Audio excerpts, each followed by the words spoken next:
Bueno, como siempre, es un agrado estar participando en esta instancia, sobre todo estos proyectos. Acá me acompaña parte del equipo, el doctor Joel Parra, en mi caso Andrés Sáez, que soy el investigador responsable, y Fernando Herrera, que es el coordinador de práctica de la Escuela de Pedagogía, que estamos trabajando en este caso la evaluación del pensamiento histórico en estudiantes de Pedagogía en Historia, Geografía y Educación Cívica. Todos dicen Pedagogía en Historia, pero en realidad hay que recordar que la carrera tiene otras 3 disciplinas, entonces, si no después me retan, el director de carrera que es geógrafo, ¿ya? Pero eso es principalmente. Estamos evaluando principalmente una de las 3 grandes competencias que tiene la carrera. En realidad son 4 niveles. Una que tiene que ver con lo que decía Carolina, la parte de educación, pedagógica, la parte de historia, la parte de geografía y la parte que es ciencias sociales y formación ciudadana. ¿Ya? Entonces nosotros estamos hablando solamente de un gran conjunto de una competencia. La pregunta central del proyecto es investigar cuál es el grado de desarrollo del pensamiento histórico que tienen los estudiantes en la carrera en distintos niveles. ¿Ya? ¿Por qué digo resultados preliminares? Pues nosotros recién tenemos una muestra de 50 y tantos, 53, 54 estudiantes de un total de como 150 y tantos. Ya entonces es como un tercio más o menos lo que llevamos rastreado. Particularmente de primer año del año 2023. Ya ahí se van a ir dando cuenta de algunas cuestiones. No voy a centrarme mucho en la parte teórica, pero en realidad explicar que existe un sustento de política pública que tiene que ver con la generación, no se ve muy bien también, que tiene que ver con los estándares de orientación de formación docente, que tiene que ver con las leyes que se han ido estableciendo sobre la acreditación obligatoria de las carreras de pedagogía. Eso por un lado, lo de que desde la política pública nosotros nos llevó a establecer un gran rediseño curricular el año 2018, que recién el 2023 se cumple 5 años, o sea, recién podemos evaluar concretamente si ese perfil y esa estructura curricular, hasta qué punto, digamos, es útil en el sentido de la vida, digamos, profesional de nuestros estudiantes. Entonces estamos en ese proceso también enmarcado. Y en un proceso también de autoevaluación de la carrera. Entonces, todo está confluyendo en esa misma línea. Y a nivel curricular, hay que entender 2 cosas, que una cosa es el conocimiento histórico, es decir, si yo les digo 21 de mayo de 1879, combate naval de Iquique, eso es conocimiento histórico. O sea, cuando ustedes le dicen, oye, ¿sabéis lo que pasó el 11 de julio del 2001? Ya. Bueno, murió mi abuelo, por ejemplo. Ya. Es un hecho relevante para mí. ¿Ya? Ese tipo de cosas es conocimiento histórico. Pero para construir un conocimiento histórico, yo tengo que pensar históricamente. Y hay que entender que la historia es una ciencia. ¿Ya? Las ciencias no son solamente, por ese caso, biología, química, física, matemática. La historia es una ciencia. Desde 1831, para ser más exactos, desde la Universidad de Berlín. ¿Ya? Entonces, desde ese punto de vista, nosotros estamos estudiando. Cuando hablamos de pensamiento histórico, estamos hablando de cómo se construye esa narración histórica. Eso que de repente ustedes leen en un libro, leen en alguna novela histórica, que de repente tiene algo de real y algo de ficticio, eso se construye y es una operación de razonamiento mental particular. ¿Ya? Eso es lo que nosotros estamos, entonces, estudiando. ¿Cómo razonan nuestros estudiantes? ¿Ya? Quiero partir de esa premisa. Desde ese punto de vista, lo que a nosotros nos interesa tiene que ver un poco con esto que está marcado aquí, que tiene que ver que ese razonamiento tiene varias categorías internas, que tiene que ver la heurística, es decir, el ir a la fuente, los historiadores trabajamos con fuentes, donde encuentro la información con la cual se construye la narración histórica, el contexto de esa fuente, cómo la analizamos, cómo la contrastamos, pero sobre todo también cómo la imaginamos. Porque el pasado, y esto es una diferencia, historia ciencia humana versus la otra ciencia, es que la historia en cuanto a ciencia humana nosotros no podemos recrear en un laboratorio lo que ocurrió en el pasado. Eso nosotros lo imaginamos. O sea, cuando yo les digo, Arturo Prat se lanzó sobre el Huáscar, todos nosotros aquí estamos imaginando algo distinto. O a lo mejor en nuestra cabeza tenemos el famoso cuadro de Sommerscal, ¿cierto? Saltando encima del Huáscar. Eso es la imaginación histórica, ¿ya? Entonces, cuando un profesor está en el aula y enseña historia, está ocupando su imaginación histórica y narrando historia. ¿Ya? Y eso tiene un constructo científico de racionamiento. Bien, dicho eso, aquí hay una cita, ¿cierto?, de Joan Payés, que dice, no se ve muy bien, pero dice que el problema central, en el fondo, de la enseñanza de la historia no es cómo aprende el estudiante, sino cómo enseña el profesor. ¿Ya? Entonces, ahí tenemos una cuestión relevante. Nosotros estamos formando futuros profesores. Y Collingwood, que es un filósofo de la historia, dice, ¿cierto?, que la historia, como la teología o las ciencias naturales, es una forma especial de pensamiento. O sea, cuando hablamos de pensamiento histórico estamos hablando de una forma especial de pensar que tiene sus propias normas, sus propias reglas.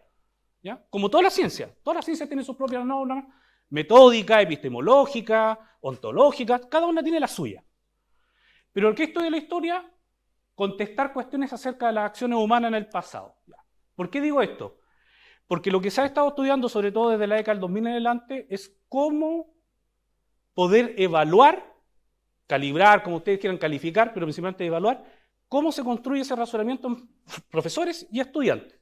Las principales experiencias de esos modelos están en Canadá, Reino Unido y Estados Unidos. El mundo hispano ha sido muy reacio a los temas de evaluar, porque como somos ciencia humana, la evaluación suena como a matemática. Entonces se genera como un choque.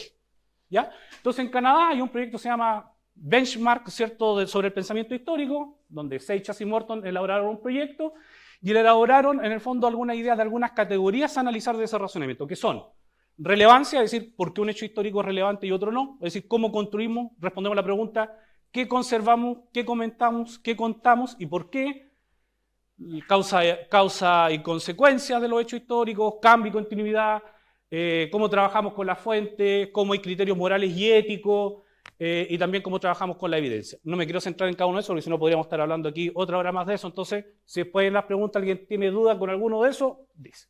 La cuestión es que estos investigadores desarrollaron un modelo, junto a Catherine Duquette, un modelo en el cual al evaluar a los estudiantes del sistema escolar canadiense establecieron que era posible encontrar en la conciencia histórica de esos estudiantes, es decir, vuelvo a insistir, cómo razonan históricamente ese pasado, al menos 4 niveles de desarrollo.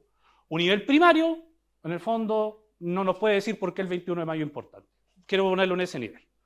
Después un nivel intermedio, logra identificar algunas cosas, pero se queda ahí. No logra leer bien, lo que decía un poco Andrea, no logra leer bien, no logra escribir bien. Después un nivel compuesto, donde logra explicar algunos elementos de cosas, de qué cosas cambian, qué cosas continúan, logra escribir un poco mejor, pero se queda ahí. No logra establecer relaciones, por ejemplo. Y ya un nivel narrativo, donde ya logra contar una historia donde todos estos elementos los logra integrar. Es decir, está el uso de evidencia histórica, está el uso de los cambios y las continuidades, la idea de causalidad, todo ese tipo de cuestiones. ¿Ya? Entonces nosotros diseñamos un instrumento con preguntas para aplicárselo a los estudiantes de pedagogía en historia y geografía en base a estas dimensiones. ¿Ya? Perdón. Bueno, que son esas. No, ¿cierto? Están ahí, están los distintos indicadores. No me voy a centrar mucho en esto, pero cada dimensión tiene sus propios subindicadores que también nosotros construimos un instrumento. ¿Qué es eso? Un monstruo, una sábana, me decían recién. Pero esa sábana es la hoja de corrección de una prueba de un estudiante. ¿Ya? Nosotros utilizamos principalmente como contenido el periodo que va de la Primera Guerra Mundial a la Segunda Guerra Mundial. ¿Por qué no trabajamos con la historia de Chile? Porque como había que incluir un elemento moral y ético, el año pasado se conmemoraban los 50 años del golpe de Estado, la memoria estaba muy presente y había algunos sesgos que podían involucrar. Entonces preferimos salir de Chile y ocupar una materia de historia universal, que también tiene una dimensión ética que tenía que ver con el holocausto judío, por ejemplo, o el ascenso al nazismo, al fascismo, que está de algún modo vinculado, cierto día, al resurgimiento de los neopopulismos y todo ese tipo de situaciones que ponen en riesgo las democracias modernas. Bien, en relevancia histórica preguntamos, ¿por qué es importante la Primera Guerra Mundial? Para un estudiante que está entrando a estudiar pedagogía en historia y geografía. O sea, yo podría entender que esa pregunta no me la responda alguien que entre a estudiar física nuclear. ¿Ya? No nombro ninguna carrera aquí para no herir susceptibilidad. Evidencia. Evidencia. Le colocamos una fuente histórica, tenía que leer e interpretarla. Sobre el camino a la Primera Guerra Mundial. Empatía histórica. Le preguntamos que se pusiera en el lugar de un soldado que había luchado en la Primera Guerra Mundial y que nos escribiera una carta a casa, a su familia. Esta es la pregunta más fácil de todas. Y voy a explicar por qué. Y la que mejor le fue. Porque imaginación pura. No necesita historia para responder esa pregunta. Todos aquí podrían responder esa pregunta. Moral y ética, le preguntamos cómo podíamos explicar que murieron 6 millones de judíos en campos de concentración. Y cómo podían explicar, entre otras cosas, que se lanzaron 2 bombas atómicas sobre Hiroshima y Nagasaki. Como consecuencia de una guerra, etc. La pregunta es más larga, pero estoy sintetizando. Y cambio en continuidad, le colocamos una línea de tiempo, una imagen, y tenían que interpretarla. ¿Ya? Esas son las 5 preguntas. ¿Por qué la pregunta de la imaginación histórica fue la más fácil de responder? Justo se había entrenado esa serie en Netflix, se llama Investen nicht Neues, que se traduce sin novedad en el frente, que quizá muchos de ustedes la vieron, quizá. Entonces el estudiante bastaba con que viera la serie y no reescribiera no voy a leer la carta entera, y no escribir una carta de este tipo. Pero, por ejemplo, cuando le preguntábamos por qué era relevante la Primera Guerra Mundial, mire su respuesta. Era relevante una guerra que mató 15 millones de personas, que fue global, etcétera, etcétera, etcétera, por los avances armamentísticos y tecnológicos. Eso es lo más importante. O sea, no porque murió gente. El problema es que también eso nosotros lo veíamos en las preguntas de orden ético con los campos de concentración. Cuando le preguntamos de quién es la responsabilidad de que hayan muerto 6 millones de judíos son de la humanidad. O sea, no había un régimen totalitario como el nazi que proponía, por ejemplo, políticas raciales de exterminio. ¿Se dan cuenta? Ese tipo de cuestiones para un profesor de historia son sumamente complejas y complicadas. Nosotros todavía no llegamos al espacio de interpretación de eso, pero hacia allá. Bien, resultado. De las categorías, si ustedes se dan cuenta, en relevancia, un 20% nomás llegó al puntaje bajo. Ya voy a explicar por qué tiene causa. Trabajar con fuentes, 19%. Explicar la línea de tiempo, 38%. Ya llegamos a un nivel intermedio. Mucha mediatización de la imagen. Y aquí entroncamos con lo que explicó recién Andrea. Explicar la perspectiva histórica, es decir, la empatía, la imaginación, la carta. 63% lo logró. ¿Se dan cuenta? No necesitaba mucho más. Y ética, el más bajo, 17%. ¿Ya? Ahora, si vamos a los subindicadores, esto aún hay los... No sé, es decir, lo que mejor les va es interpretar sentimientos. Pero eso es emoción, no es historia. ¿Ya? ¿Se dan cuenta? Lo más bajo, como por ejemplo entender que los campos de concentración están vinculados a nuestro presente. Derechos humanos, surge la Carta de las Naciones Unidas, son una serie de cuestiones que están presentes hasta el día de hoy. La idea de la protección del Estado de Derecho, etc. No discriminación, una serie de principios que hoy día podríamos considerarlos universales. Bueno, si se dan cuenta hay varios bajos, qué sé yo, por ejemplo, emitir juicio, propósito de la fuente, distintas. Bueno, ese gráfico parece medio enredado, bien enredado la verdad, pero estos que están en morado son la cohorte 2023, los quienes nos respondieron de la cohorte 2023. Si ustedes se dan cuenta, están todos asociados a los resultados más bajos. Esta columna tiene la cohorte, no se ven los números, están muy chiquititos, y acá tiene los niveles de éxito globales de cada uno, ¿cierto? De cada uno. Entonces, alguien puede decir, pero es lógico que 2023 entraron y entonces vienen más. Sí, podría ser. Si nosotros los vemos, voy a saltarme esto porque este es más interesante, voy a ir cerrando. Cada punto es un estudiante. ¿Ya? Cada punto es un estudiante. La cohorte 2019, es decir, los que nos respondieron ya que estaban en el casi término del proceso, si ustedes se dan cuenta, están en nivel primario y nivel intermedio, donde nosotros deberíamos esperar que ellos estén acá. Eso tiene una explicación que ya se las voy a mencionar en las conclusiones que vienen en la lámina siguiente. 2020, que la verdad es que nuestra apuesta estaba por las cohortes 2021, 22, 23. Esto nos toca este año, aquí, intermedio. Es decir, más o menos no. 2022, miren cómo subieron. ¿Ya? O sea, está la mayoría a nivel intermedio y muchos pasaron a nivel compuesto y tenemos un caso inclusive ya en segundo año en el nivel máximo. O sea, hay un buen nivel ahí. Y 2023, si se dan cuenta, muchos concentrados a nivel primario, lo que se espera, pero también muchos en nivel intermedio. ¿Cuál es la diferencia entre 2022 y los anteriores? Pandemia. O sea, hay un efecto de la pandemia en esto. Y no solamente la pandemia. 2019 perdió 8 meses de clase. Entre los paros del primer semestre y lo que vino con el estallido social. O sea, hay un efecto, ¿ya? Bueno, algunas conclusiones preliminares. Por ejemplo, el ingreso de primer año, pruebas de ingreso y propedéutica no consideran importancia a la conciencia o pensamiento histórico. En algunas, por ejemplo, en algunos ingresos de ese tipo se considera el pensamiento matemático, la formación matemática. La pregunta que habría que preguntar, ¿por qué para nosotros no? Que es una pregunta válida que nosotros no hacemos. Son fórmulas de pensamiento distintos, pero que tienen que estar. No sirve solamente que entren con pura vocación a estudiar pedagogía. No sirve, porque nuestras pedagogías no son en el vacío, son pedagogías que tienen contenido. Nosotros no tenemos programas pedagógicos generales, son todas con contenido. Y la gracia es que el profesor se enamora del contenido para poder enseñar y poder investigar en pedagogía, si quiero anclarme a lo que señaló Carolina.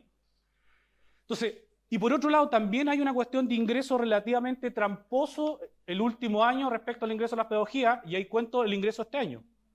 La ley original establecía 500 puntos para el ingreso a la carrera pedagógica, pero con la nueva prueba el puntaje ahora es 1000, por tanto los 500 puntos con lo que entran hoy día o entraron el año pasado son 375 antiguos.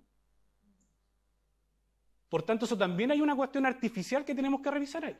Y eso se nota. ¿Ya? Eso se nota. Puntajes bajos, ese estudiante que no podría haber postulado a esta carrera, a cualquier pedagogía, en 2020. Eso equivale a 1/3 de los postulantes más o menos. Entonces eso no es un punto menor. Bueno, Empatía histórica e historia para explicar el presente, es decir, las respuestas buenas que tenemos son de lógicas presentistas, pero la historia tiene que escapar del presente, porque la historia es la ciencia del pasado, no el presente, sino para eso está el periodismo, la sociología, la antropología y otras ciencias o disciplinas. Hay un problema con la imaginación histórica, es decir, las respuestas están muy mediatizadas por el uso de imágenes, no por el uso de evidencia histórica escrita, por ejemplo. Hemos visto algunos éxitos con dos asignaturas que nosotros incluimos en la estructura curricular que está vigente del 2018, que tienen que ver con introducción a la historia y pensamiento histórico en primer año, que eso podrían ayudar a explicar por qué los resultados de segundo año son mejores que los de otro año. ¿Ya? Hay ahí, y los programas que lo hemos ido ajustando, la lógica microcurricular, entonces, ese tipo de trabajo entre los colegas que dictan la asignatura, etc. El peso de la época oscura, como paro y pandemia, lo dijimos. Hay una relevancia en la trayectoria curricular, es decir, la trayectoria curricular efectivamente está afectando, al parecer, en estos resultados de pensamiento histórico, que después, por si acaso, se los miden en la prueba de cuarto año. ¿Ya? Ahí tenemos después que empezar a hacer todos esos cruces. A pesar de que el problema que tenemos con la prueba de cuarto año es que nos entregan datos muy parciales, entonces no sabemos dónde tener que poner el punto de atención. ¿Ya? Y por último, que esta es la tarea pendiente, es que necesitamos contar con los resultados ya de cuarto y quinto año, que es la pega de este año, como grupo de control para saber si efectivamente este grupo está bien, es porque la trayectoria curricular está haciendo lo suyo y los de primero tienen ahí cómo podemos mejorar las condiciones de entrada justamente por todos estos problemas contextuales que he dicho. Pandemia, estallido social, que ya los nuevos 500 de la prueba equivalen a 375 de los antiguos, y esos son problemas que no son menores porque son condiciones de entrada paupérrimas, esa es la verdad, no hay otra palabra para definirlo. Así que eso, muchas gracias. Eso.